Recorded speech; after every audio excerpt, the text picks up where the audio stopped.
patterns, attitudes, anxiety, limiting beliefs about myself. But where did those limiting beliefs come from? That file system was from my childhood. Not feeling good enough, not feeling worthy.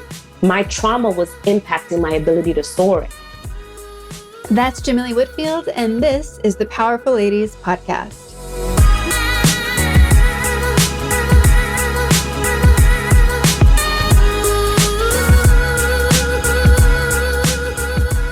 Hey guys, I'm Kara Duffy, a business coach and entrepreneur on a mission to help you live your most extraordinary life by showing you that anything is possible. People who have mastered freedom, ease, and success, who are living their best and most ridiculous lives, are often people you've never heard of until now.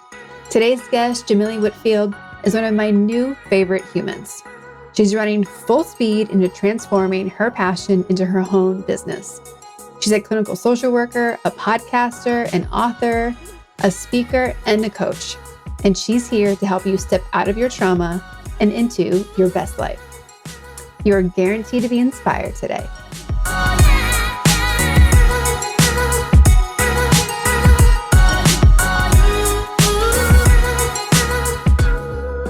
Well, I am very excited to have you today. Before we jump into all the juicy questions, let's tell everybody your name, where you are, and what you're up to. Yes, my name is Jamilly Whitfield. I am a licensed clinical social worker, therapist, podcaster, best-selling author, speaker, and I am from the East Coast, from New York. Love it. What part of New York? I'm in Westchester County now. That's where I live, but I will represent really hardcore Washington Heights. I think every Dominican, that's the little Dominicanville, the stamp. So I'm hardcore from Washington Heights. I love it. So today you're in a foot of snow? Yes, and it's beautiful out. I haven't gone outside yet. So I had my son shovel. So I don't know what it looks like outside, but from my window, it looks beautiful and mushy and like just so adorable. I miss snow. I grew up on the East Coast as well. My sister's currently sending me pictures of my nephews playing in the snow in Connecticut. And I miss that part. Like, it's not really winter if you haven't had to shovel or scrape ice off your car. Or slip and fall and bust your behind. The worst. The worst. You think you got it and then you're like, nope. It's your rite of passage. Yes.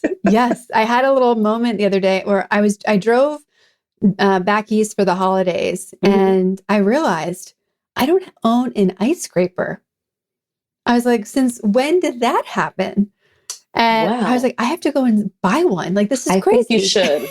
I think you should. The way Mother Nature is acting, I'm just saying, I think you might as well go buy it. You might as well be prepared, even if it's collecting dust and one day you sell it on what Upsell or whatever, one of those websites. I suggest you do it. Look what happened in Texas. People never thought that was going to happen. And look, so I suggest you get prepared because global warming. I know. And I mean, it'll put to use like the snow hats and gloves that I still have and I'm keeping like hidden in my closet. I had a client who was in that Dallas storm and she's sending me pictures there. The elevator went out because the power had gone out and they had to use the stairs, but then pipes broke. So the stairs were an ice skating rink. She's like, how do I get down 4 flights of stairs when they're all ice? I'm like, do you have like a tray? Because I would just slide down it. Like, just like, like just that's it. Just, let's get ready and just. No, I just had so many visuals of like hanging on to the railing and like you're gonna eat shit. There's no way around it. That's it. Just bump it. Yeah, exactly. Just get ready for the ride, and that's it. Yeah, just be like, just hold your breath. When you make it to the bottom, everything will be okay. Yep, absolutely. All right, so we digress into weather conundrums, but you are so accomplished and so committed to helping people work through their trauma and get back to their best lives. And how did all of this start for you? Like, how did you know that this was the gift that you should be sharing with the world? Oh my God. So I'll begin. I'll take it way, way back in college. When you have to figure out what your purpose is or what your major is. I started off as a psych major and I sat through a psych class and I was like, this can't be life. This is not what I want to do. I just psychology wasn't for me. I took a social work class and I fell in love. I just fell in love with the grassroots work, with everything that encompassed social work, but helping people and really kind of getting to what the roots of the issues were. And so when I had to write an essay to kind of dig deep into my behaviors in adolescence and what was going on with me, that was the first time I had an aha moment with regards to my traumas, my childhood traumas, things that I kept hidden, things that were showing up in different behaviors, being really promiscuous, being defiant, just not focused in school. When they talk about how trauma really impacts your brain and how you can have like this fog, it is exactly what happened to me. I think it was maybe like my 6th grade class. I couldn't get the math work for nothing. Like it just wouldn't register. But that's because trauma was there. It was present. That's what my body and my brain was understanding. And so fast forward, I got my master's degree in a year. And, I started working in the child welfare field and digging deep to really help traumatize individuals, children, families entering the system. I started seeing more and more people who have suffered from sexual abuse and trauma, sexual abuse and trauma, sexual abuse and trauma. And some of those things were triggering things in me. And so I finally decided to go to therapy to kind of address it. And trauma lives in the body. When we talk about where it was impacting me, GI issues. My GI issues come up like this when I am feeling an experience, reoccurring, reenactment, whatever's going on. And so, I started my therapy journey many, many years ago. And as I continued to evolve and grow, I went through a breakup with my son's father. And that breakup broke me, but it put me together. It put me, that pain turned into purpose. And so with that, a few years later, I decided to launch a podcast. I was like, I know I have something to give. I know I have a drive. I know that I need to kind of give back, with my experiences and my training and everything. And so I launched the Beauteous Me podcast. And from there, I was like, I'm not satisfied. Like there's something else that burns in you that I was like, I need to do something more. So when the pandemic hit, I decided to do telehealth. And I fell in love with it. You would have asked me years ago. I was on my way to every C-suite level. That was my goal. I wanted to be a VP. I wanted to be a CEO. I work in the non-for-profit sector, and that was my passion. That's where I really wanted to be. But when I did telehealth, I was like, oh, this is it. God, this is it. This is what it feels like to know what you want to do. So I started doing telehealth, fell in love, and started thinking like, well, how much more can I do? So I started with my first collaborative book, which was called We Heal, to share my story of being in a toxic relationship. But the kicker is that the toxic relationship wasn't with just the men. It was with myself. And the relationships that I continue to allow myself to get involved in, because my value and my self-worth was devalued based on my child's sexual trauma. And so I continue to push along that path. And now, I've launched this year, actually, my PLLC went up for my private mental health practice. And then, with my coaching business a year ago. And isn't it amazing how we think we got it all handled? We're excelling over here, over there. And you're like, no, I love myself. And you're like, do you? Because look at this repeating behavior. Who are you telling? Like, I think about patterns, attitudes, anxiety, limiting beliefs about myself. But where did those limiting beliefs come from? That file system was from my childhood, not feeling good enough, not feeling worthy. The messages that I even received from my guidance counselors and saying, you're probably not going to make it in a 4-year college. That's not for you, because my trauma was impacting my ability to soar. And when I tell you in college, 3.9 GPA, grad school in a year, 4.0 GPA, it's not that I was stupid. It's that I was traumatized, and my brain just could not manage with the overwhelmingness of feelings. And to think that you were so intentional, you're like, I need to fix this. I'm going to therapy. Like, it's not every person that goes, this doesn't work, I'm going to change it. Yeah. And is that something that's also rooted in who you've been since you've been a kid? Or is that something that you've developed over time? I think both. I've always been an advocate for myself, and I've always been a go-getter. If I say that I'm going to do something, I'm going to go ahead and do it. I don't care what you tell me. But unfortunately, we go into therapy, I had to fall hard on my behind in order for me to realize, like, this is not normal. These thoughts, these feelings, these emotions, these depressive feelings, they're too intense. And I'm a professional now. Finally, when I decided to go to therapy, I was already a professional.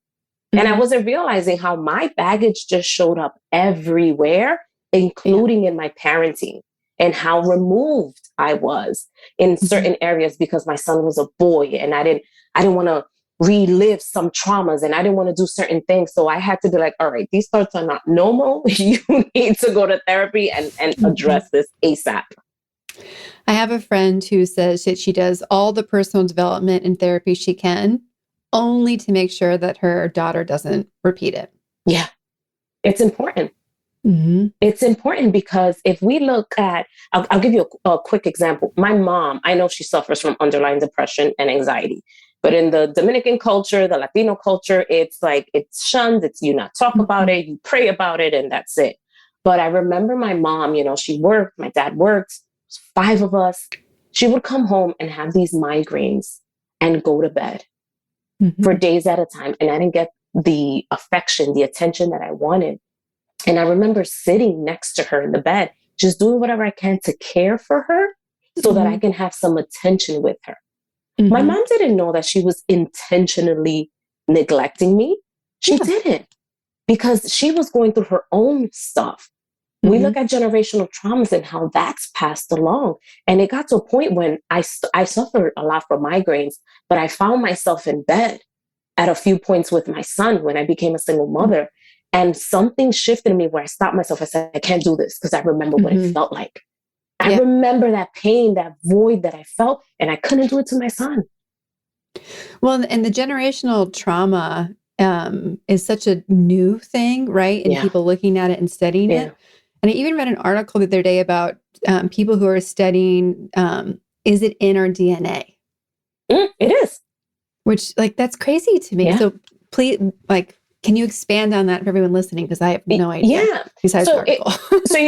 I could put it in the simplest way. When a woman is pregnant, they always tell you, be careful with your emotions when you're pregnant because the baby will feel it. That's the easiest way. You're passing along to your child all of that pain, trauma, experiences that you've gone through.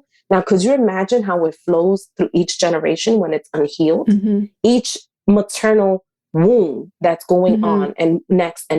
So if my mom, let's just say, was depressed or had her whatever experiences she was going through while she was pregnant with me, she's passed that along.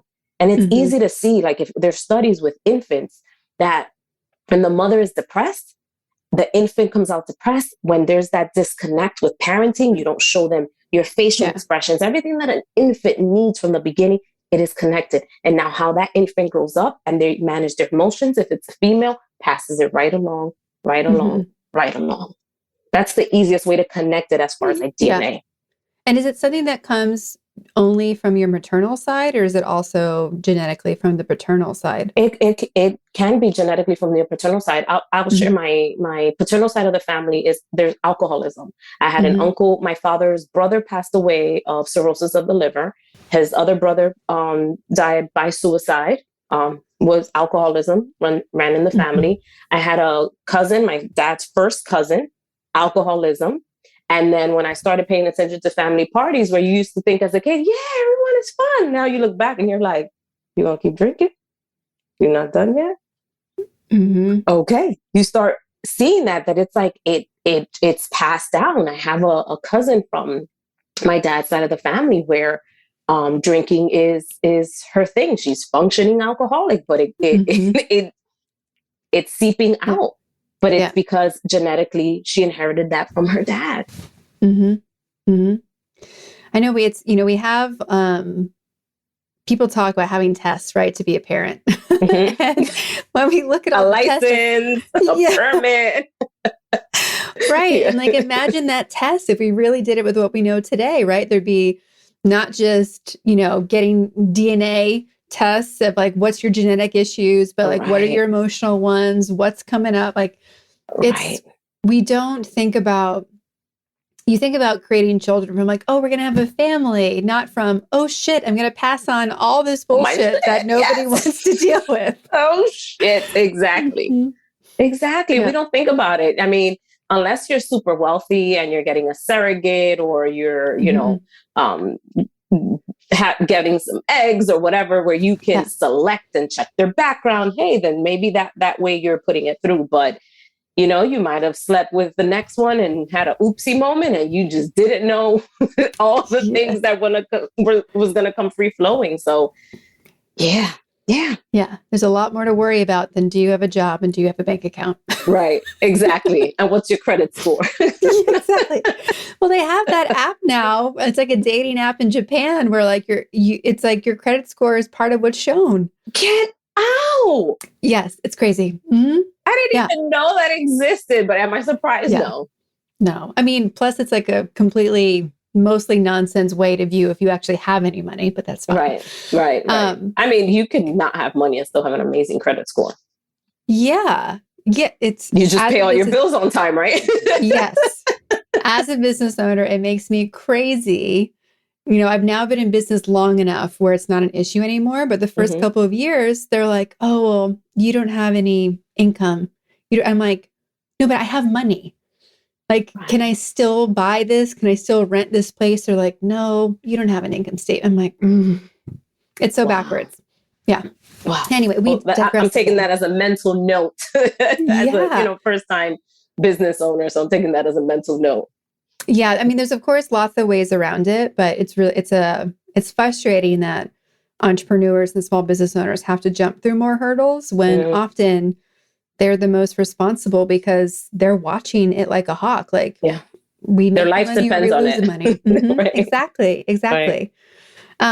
So coming back to the work you do and the trauma. So there's big T, little t, right? Big trauma, little traumas. Like, so for people who don't know what I'm talking about, big traumas would be like you witnessed a horrific incident and it scarred you. Small traumas are all the things that happen to us every day that are all the baggage we carry around as adults. So, you know, knowing that we can't get through life without experiencing trauma, what do we do about it? And how can we manage it in such a way where it's not going to stop us from whatever big game we're up to?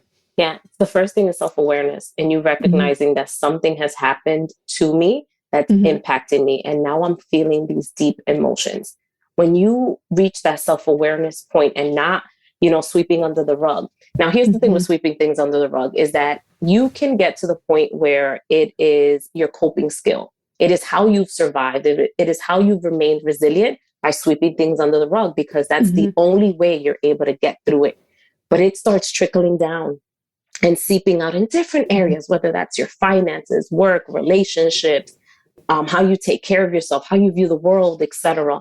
Those little things kind of trickle down. So the first thing is self-awareness, paying attention to how your body's feeling and the reactions afterwards, because trauma lives in the body. The quickest example would be, I'll share a quick story. I was in a car accident in the Bronx, in the highway. And so, you know, the cops never come right away unless you're like in Westchester, they'll come. But if you're in the city, you're there for like 5 hours. I never hit the car in front of me, but the way my car stopped, 3 other cars slammed right by me. When I would drive through that exit, my body immediately tensed. So it took some time. I relaxed myself. The following year, I didn't get into an accident, but you know how the cars have like those sensitive things. And so it was the highway. Someone didn't put their signal, missed an exit, and was like swerving right away. My body immediately reacted because of the way the car stopped was the same intensity of the car stopping, the same way as that accident. I didn't get into an accident, but the trauma of the accident stayed in my body. Yeah. So it's paying attention to how your body is feeling. The thoughts that you have behind it is super important. And when you're there and you're saying, hey, you know, something happened to me and I've been a little bit off since, it's getting the help. But when you recognize it, it's at the forefront, it's highlighted. So now you're paying attention. That self-awareness leads you into the beginning of your healing journey. Well, I think it's such a big deal, right? Because we are so bad at paying attention. Yeah. We're so distracted. We're so super busy distracted. Yeah. in air quotes, which is complete nonsense most of the time. I'm one of those people who, if somebody asked me, like, what are the hard times you've been through? I'd be like, I don't remember. And like, for me, I'm like, if you asked me to sit down and list my traumas, I'd be like, I don't think I have any. And so I'm sure I'm a whole case on my own of like, what are those? So for someone who I do all the other self-awareness things of like taking this test and looking at this, but if it comes to the things that have been like anything in the failure bad part of my world, they like evaporate. And the funniest story is I was talking to a girlfriend and she was talking about how this guy she's dating like cheated on her and it was awful. And I'm like, oh, I am so sorry. I am so thankful that has never happened to me. And her mouth drops and she's like, what planet are you on? What about so-and-so that you dated? And I was like, oh, I totally forgot he existed. And I'm like, wow, my brain is very special about just deleting whatever it wants. It works wonders when it needs you to push through. Yeah. When you need that resiliency in order for you to move on through life. Now, what happens is when a lot of people have experienced a lot of traumas and they don't know how to develop the best coping skills, is that it's in the forefront and it's showing up differently with addiction, with, increased issues, interpersonal issues, your mental health. But that's part of your coping skill. That's part of you saying, not today. We're going to focus on this, that your brain has been able to shut it down. Yeah. I'm so intrigued if it's like still a lingering thing or if I like dealt with it well. Like I couldn't tell. I'm like, oh, this could go either direction. Yeah. So as you're going through, climbing your own corporate ladder and developing this, when did you decide I need to go and be doing this myself? I want to say sometime last year. I think January last year, I joined a coaching course for clinicians who, want to move into private practice and doing their own. And I was seeing it, but I've been with my company for 17 years and I'm like, it's scary. How you go on yourself? Yeah. And the more months that pass by that I see that it no longer serves my purpose, that I don't feel fulfilled here, I'm like, this is where I feel fulfilled. And so that burning passion has just been in there. And I've just been laying out the playing field to get me ready for that retirement that I'm planning for. I put it on my phone. I have the date that I'm going to submit my letter of resignation and I am ready. I feel ready. I feel like that this is where I belong. I don't belong where I thought was a C-suite level. Am I capable? Of course. I've taken so many courses to prepare me, had mentors, etc. Is it what I want anymore now? No. Not at all. And you spoke to what so many other entrepreneurs speak to of, people always ask, when do I know? I'm like, it's hard not to know. Right. Like everything from like my experience was like a deep knowing and then a physical pull. Like it felt like I literally was being Is it like an impulsive pull? Tell me, because I need to know this. No, I really need to know this. You have to tell me, because I've impulsively been feeling like I want to submit a letter of resignation before my time. But that's how I've been feeling. Like every time I see my boss, I'm like, yeah. Where you just like want to say something, but you feel that pull where you're just like, nope.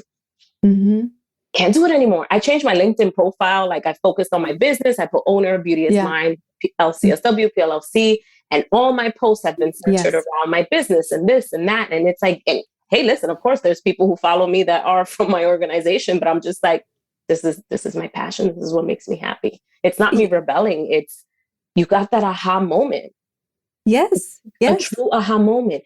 So I will share. Before I would feel a little jealous of entrepreneurs and be like, they get to go to the gym in the middle of the day. They get to this. But until I felt affirmed in what I wanted to do, now I'm like, oh, I can't wait to go to the gym in the middle of the day. Oh, I can't wait to, decorate my office and get the furniture. And I can't wait for it. So now it's like different. It's like, oh, I can't wait to have this kind of schedule, these amount of hours. This is what I want to do, et cetera, et cetera. Everyone asked me if it was scary.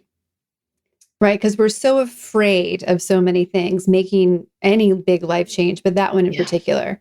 And the feeling I had was I had never felt so peaceful in my entire life. Yes, like I was nervous about making all the finances work. Yeah. And I did this great exercise where I sat down with a friend over lunch and she's like, okay, let's write down every way you can make cash fast. Mm-hmm. Right. And it's like Uber, babysitting, dog sitting, like the same things you could have done when you were 10. Right. And we made this list and it was big and small and it had consulting on it. Like it had more complex things as well. But I was able to write down 20 ways I could make money if I needed to. Yeah. And it just gave me this like relief of, oh, I'm not going to starve.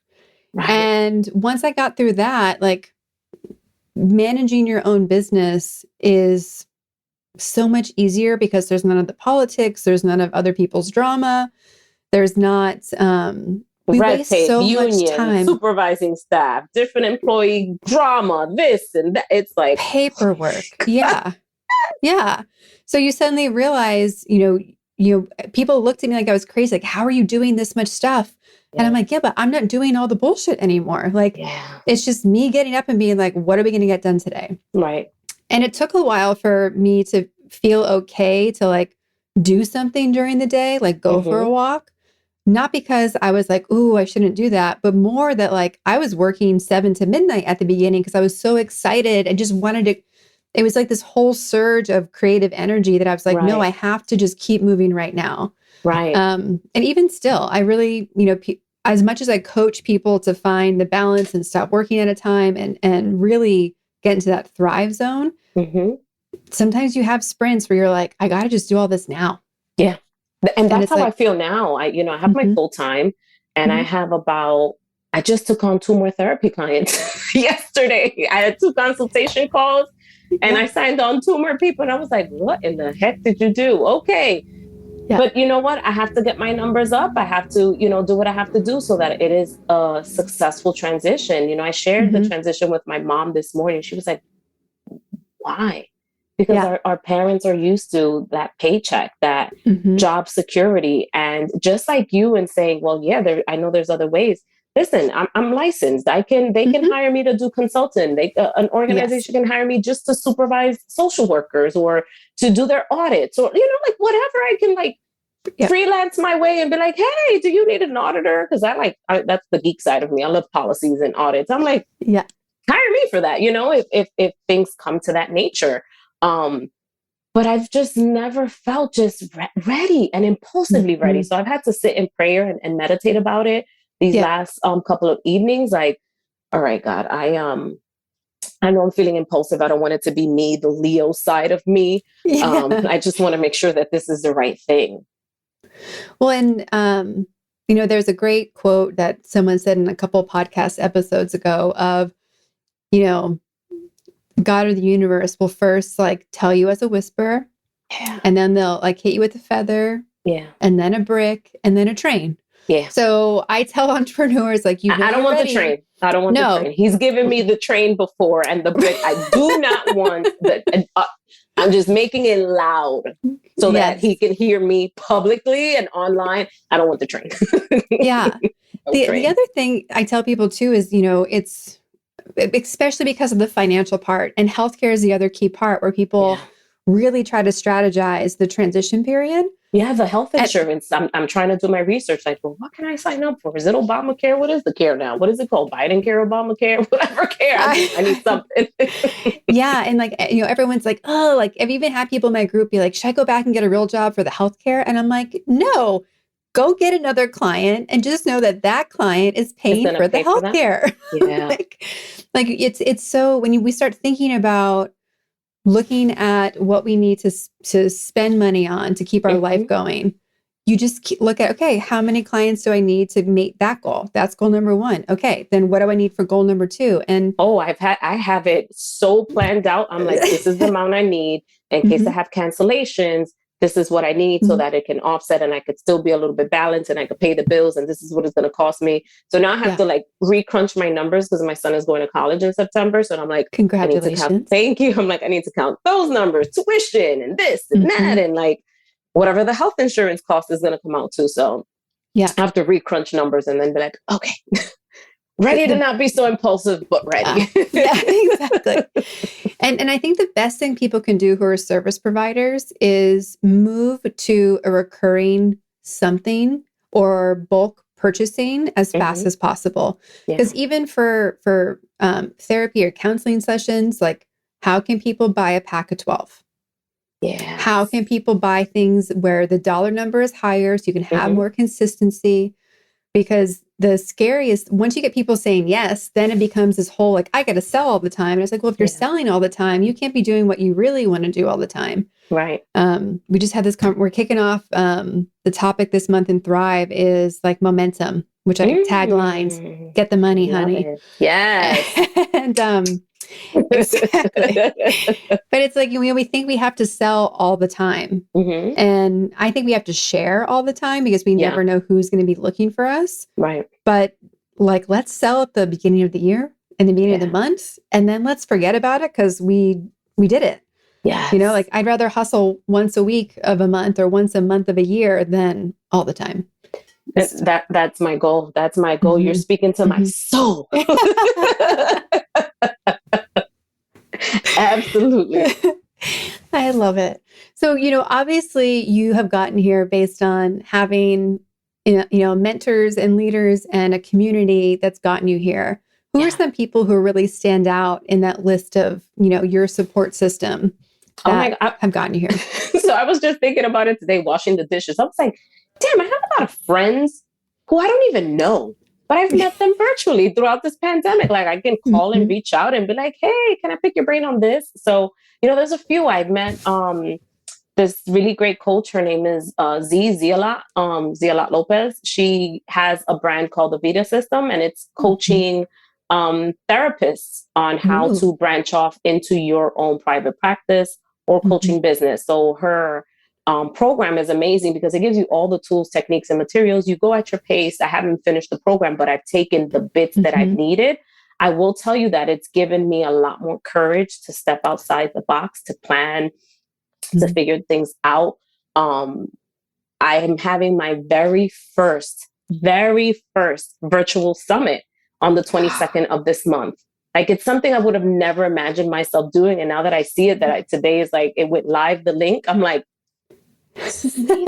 I'm actually doing this. Like I'm actually stepping out of my comfort zone and, putting myself out there. Of course I'm anxious and like, ugh. It's normal, but I don't think I would have had the motivation if it wasn't for her, if it wasn't for Jacent, who did some quick coaching with me. And just other folks that I've just met that I've captured coaching stuff from people. Natasha, when I met Natasha, I was like, hey, I'm trying to brand myself and how do I do this? And, even meeting her, I'm like, we became like the coolest people. And I only know her virtually. And it's like insane how you meet people and you connect with them, but there's strangers who are willing to help you. And I say, step outside of that, that limiting belief and feeling like no one's there. There are strangers who are willing to share resources, strangers who don't feel the competition. And I love that because these are women who are like, yeah, sure, I think you should do this, or, you should do this, as opposed to other people who won't uplift each other, and I'm so grateful for it. But it's funny that you said that, because I was literally thinking about that, because Natasha and I were texting, and I was like, I have friends in the West Coast I don't even know. And I have more West Coast supporters than East Coast supporters. That's just the other mind-boggling thing. So just connecting with so many people has been, oh my God, so amazing. We need it. I was just saying in the last episode about how entrepreneurship can be really lonely. Yeah. And it's lonely because half of your family and friends think you're crazy for doing it. Yeah. And then, it's not what society is structured for people to do. Nope. And there's all the voices in our head that are like, are you sure you're doing it? Are you pretending? Are you big enough? And so you're battling not just people out in the world, but the people in your head and it's this thing over and over again. And it's true that it is like a roller coaster, but I love that over time, the lows get less deep. Yeah. And when people need a community. People have to have need it. The community. You need it. You need people to be like, hey, I'm thinking of launching this. Can you think of, can you let me know about this name? Do you think this name makes sense? I think culturally, and I'll tell you definitely in the Latino culture, because even my mom said it this morning when I was telling her, yeah, mom, this is what I want to do. She's like, don't share none of your plans with anyone. I'm like, okay. She's like, because no one, wants to see, there's a saying in Spanish, a nadie le gusta ver sonrisa en cara ajena. So basically no one likes to see a smile on a stranger's face. Basically like people don't wish you well. So I'm like, Mom, I have strangers who are my friends that have been pushing me to this. Like, if you only knew, yeah, I believe in people who have negative energy and don't wish you well. But I feel like if you're aligned in your purpose and you know who you are and whose you are, then, that there's nothing that can really stop you. And, it's just community is necessary. I think culturally we're taught that, you are shunned a little bit. Like you have to be careful with your community. I'm like, no. These people gonna help me. Yes, they are. Well, plus too, everything that we need in the world, somebody else has. Yeah. Like we just like, it's amazing to me when the things that I have randomly told people, not thinking twice about it, and they turn around and they're like, oh, I have that. I'm like, wait, what? Like I was getting my hair cut from a friend of mine, and I'm like, yeah, I need like an operations person. And she's like, oh, my best friend from home, no problem. Like done, been like the best hire I've ever had in my entire life. Yeah. And if I wasn't getting my hair cut that day and happened to share that thing that was on my mind, who knows where I would be right now. Right. But I love that you brought up that, women and entrepreneurs supporting each other. It's and like not living in that competition space. No, because you know what I always say? And again, it's in Spanish. Tu sazón es diferente que mi sazón. Your seasoning is different from my seasoning. Some people might like just salt and pepper. Some people like my adobo. Some people might want Goya. Some people might want this. Like everyone has a different flavor to bring. And that is why we're humans, because then some people will gravitate and you'll have your population of folks who like salt and pepper and your population of folks who like this. There's somebody for everyone, but you can't sit there and say, well, there's 500,000 coaches and every day there's a new coach. Yeah, but you know what? Some people might like my style. I might resonate with them because, I have this upbeat personality and I'm a go-getter or I'm this. And people might want someone that's like, all right, she's a little too high strung. I need someone who's a little calmer. Like there's someone for everyone, like don't stop yourself and think that way, because you will attract the right people. Be ready and open to receive it. I know that all of my therapy clients, I feel like I've attracted all the right people. I know when I'm not going to connect with them really, because it doesn't connect after the consultation call where I'm just like, yeah, so maybe we're not a match, and that's okay. And that is okay. It's so important. It's so important. Like, and knowing that like people need you at different times. Yes. Whenever I'm getting stuck in my head about when founders fraud is creeping in, I have to come back to who's waiting for me to call them. Because it's not about me. Like as much as I do this because I love it and it lights me up and it checks all the boxes. Yeah. The good stuff isn't about me. Yes. Yes. So true. Yeah. So there's so many people waiting for you to call them. You have your tribe. Build it. Yeah. And build it. You got to go. So, with everything that you've done, like what made you say, I need to write? I need to start the podcast? I've always, the podcast is, I feel like I should have been an actress at some point in my life. When I was a child, I was in some commercials. I did do ballerina and tap dancing and modeling. So I'm a Leo. That kind of goes with my personality. But I don't know. I listened to so many podcasts and I was just like, I could do this. I think I could do this. And from one day to another, I started doing my research. I took some podcasting online courses to learn more about which platforms and this and that and everything. And then I just said, hey, it's launch day. I'm going to figure it out. And I'm going to go ahead and do it. And I will tell you something. I haven't had to really go out there lately, like looking for, not lately, like last year, because as of late, I kind of slowed down a little bit with the podcast as I was building the business. Because I ended up having just like an influx of people just connecting with like, hey, can I be a guest? Hey, I have a guest person for you, which I've been like, oh, I got lucky this year. I think I have to prep though for 2022 because I haven't, put myself out there as much because I've been so busy trying to really prepare for retirement day. I'm calling it retirement day. So love it. I just felt like my voice needed, not my voice, but I needed people to hear different stories, different light, to understand that there is resiliency, there is light at the end of the tunnel. There's beauty in everything. And whatever mess you're going through, there's beauty in it. That's why it's called Beauteous Me, beautiful me.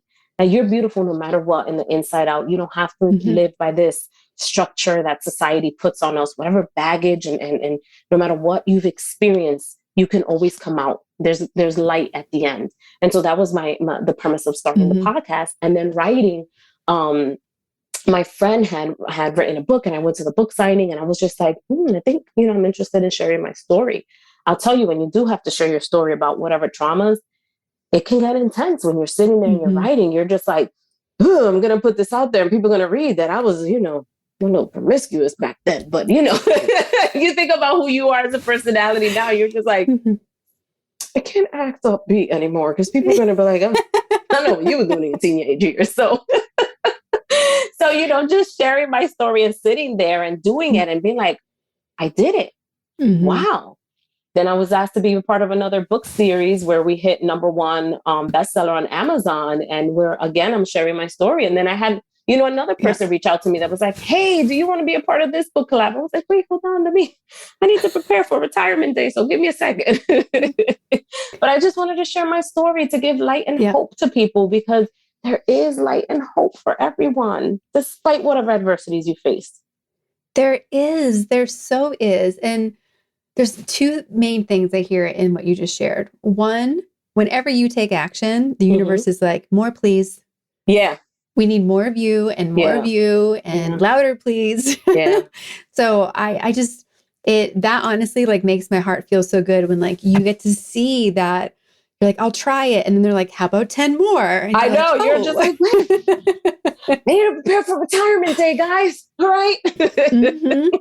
Well, that's part of the things, right? Like when you start feeling like it's almost when you have to start running because you can't, the treadmill starts moving. And it really becomes saying like what to say no to becomes one of the hardest choices to make. Yeah. Because it's like, I don't want to miss out on the opportunity, but I have to do this. So that gets tricky.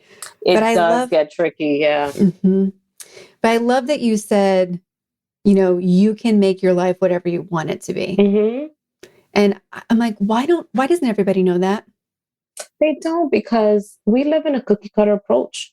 You go to school, you follow rules in school. You go to work, you follow rules at work. You come home, if you're a wife or whatever and you cook, there's women, I'm going to give you props. If you don't know how to cook, that's okay. I'm with you. My culture teaches you differently. So, but if you have to serve your family and do this or give up a career because you want to be a full-time mom or whatever, like society tells us we have to kind of do this. And then when you want to branch out and be an entrepreneur, society puts fear there because it's you don't have the stability. You don't have the job. How do you know it's going to work? We feed a lot of negativity onto people. If you want to be a photographer and you find that as your passion, start it off as part-time. You never know if it might grow and blow and you'll be the next, a mompreneur that's doing, mommy shoots or baby shower shoots or whatever. There's somebody pregnant every day. The pandemic has everybody pregnant, but where you have that opportunity, like whatever branches off. How many people aren't creating like these different cups? Like everyone's I have a couple doing clients. But I might like your page on Etsy. You might speak to me. Yours might stay longer in the dishwasher. Everyone, like it's your opportunity to go out there and shine. What society has to stop doing is telling us that we can't. If you want to go into cryptocurrency and that's what's fulfilling your job or Forex or whatever, and you were able to quit your job because something is bringing in income, something is supporting you. But we have to switch the narrative and stop thinking that we have to live this fixed mindset. And I'm one of those. I'm the fixer. I'm not. I guess I'm a millennial. I guess my age range, whatever. I know that, I know that we've been taught very well and we have the best work ethic. You got to work on time. You do this. You barely take vacation. You barely take lunch. You do what you have to do. You have these high work ethics because it's been ingrained in us. Is what you've seen in your families. I think I want to teach my son that you can do this. You can go to school. He wants to go to school for, to go into the medical field. If that's what you really want to do, go ahead, go put your passion in it, but don't do something where you feel like you have to satisfy either your parents or society because this is what society is saying. I wish people knew, I don't think everyone needs to be an entrepreneur by any means, but I wish people knew that. Because if you see how some people operate at work now and showing up at 9:30, leaving at 4:45, halfway done, you don't need to be an entrepreneur. No, it won't work. But I wish people ask the question more of what life do I want first? How much money do I need? And then how do I make that money? Because we put so much pressure on what job do you have and where did you go to school and is it good enough? And it's hold on, how are you making your money? Yeah. It's there's there's a guy who runs ultra marathons and he works for the local water company because it lets him do all the training he wants. Yeah. And it's perfect. Plus he gets benefits and healthcare and he figured out that the hack and you think it's a hack, but it's no, it's actually just logical, normal thinking. Here's what I want. How do I pay for it? Right. It's I'm excited that you are spreading that gospel to other people. Because we need more of us. I'm who else can I hold hands with where if we say it loud enough, everyone will hear. Yes.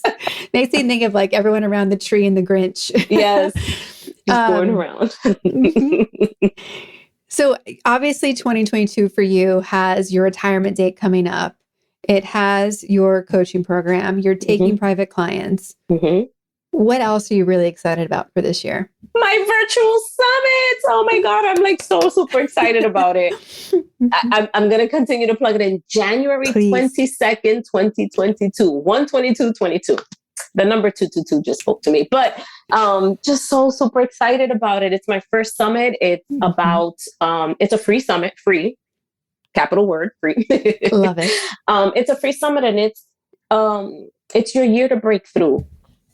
All those resolutions for all these years that you've set to the side that you've never been able to accomplish, I have speakers and experts there to help show you ways to navigate it. It is the beginning of the year. You want to get your finances in order. We have someone who's presenting an expert on how to pay off your finances. This girl, paid off $90,000 in debt in 3 years, gives you her tools and resources, how to do it. Vision boarding so that you can set your vision apart and know exactly and get clear on what you want. Marketing and PR, folks who are doing brand, not only branding, but changing your profession. So if you're interested in completely changing your profession, how do you navigate that? And how do you see yourself as an expert in that way? Coaches, a nurse who's going to talk about how to get your health right. All these things that everyone puts as a New Year's resolution, all packaged in one day, free live summit so that you can leave with the tools and resources that you need to have the best 2022, which I call 2020 you. So, yeah. I love it. I also love that you said 222 spoke to you because that's my magic number. Really? Yeah. Yes. I'm telling you, it's it shows up all the time on my phone. And I was just I like this date. It's on a Saturday. It works. 22222. Here we go. Yes. Love it. So exciting. It's amazing. So for everybody who wants to sign up for the summit, follow you, hire you, where's all the places they can find all the things? Yeah. So I am on Instagram at I am Beauteous me, IAMBEAUTOUS me. I am on LinkedIn under Beauty J Whitfield, WHITFIELD. Those are the best places that you can find me, and I will be there. You can laugh at some of my reels. I like to joke around. So, but all of the summit information is definitely there. Amazing. It has been such a pleasure to talk to you today. Yes. I am so glad that your message is getting louder and louder and the universe is saying yes to you. Yes. I'm going to ask you offline for your retirement date. I'm going to put that on my calendar. But I just thank you for chasing after what your heart is calling you to do. Yes. And being brave enough to do it. So thank you so much. Thank you. Thank you for having me. And thank you for sharing this space. I think this was my healing medicine I needed.